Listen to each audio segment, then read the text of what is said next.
और इस बीच जो है एक सवाल ले लेते हैं जरा। मिथिन बोस जी हैं, कह रहे हैं कि सर प्लीज़ मेरा सवाल भी ले लीजिए, बहुत दिनों बाद मैं आपसे सवाल पूछ रहा हूँ।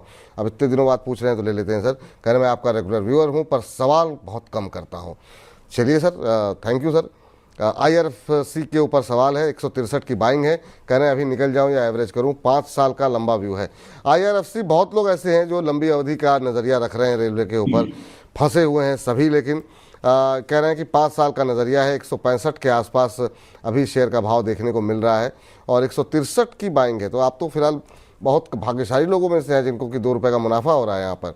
5 साल का नज़रिया है सर, IRFC में क्या करना चाहिए?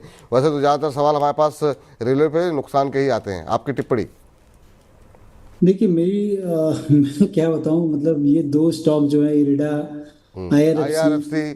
IRFC, हाँ, NHPC, ये ये सब आपके आप पीछे पड़े समझिए हुए विपुल जी, मतलब ये दो जो स्टॉक्स हैं, अब हैं। एक एक का तो बिजनेस मेरे को काफी अच्छा समझ में आता है, इरेडा का, लेकिन काफी महंगा है। हम्म, दूसरी ये जो आईआरएफसी है, अगर आप इसमें बिजनेस देखेंगे, मुझे लगता है कि पूरी कंपनी में 40 लोग या 85 लोग काम करते हैं। हम्म, कंपनी काम क्या करती है? सरकार के लिए, मतलब इंडियन रेलवे के लिए पैसे उठाकर देती है। एक तरह से कह लें कि फंड रेज करती है on behalf of Indian railway, और उसका उसको कमीशन मिलता है।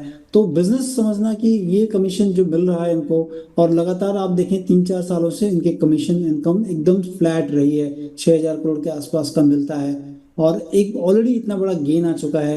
ये कमीशन इनकम जब भी बिजनेस में आते हैं, तो आप अगर क्रेडिट रेटिंग के लिहाज से अगर देखें कि कमीशन इनकम, उसको काफी लो माना जाता है, क्योंकि कमीशन कभी भी आपका जा सकता है।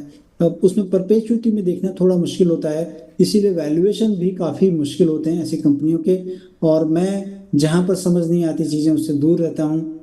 और इन दोनों कंपनियों में मैं ये सलाह देता हूँ कि एटलीस्ट, मुझे तो कभी नहीं लगा, मतलब ये 70 रुपए के भाव पे था तब भी नहीं अच्छा लगता था, और 200 रुपये हो गया तब भी मुझे समझ में नहीं आया क्यों बढ़ गया।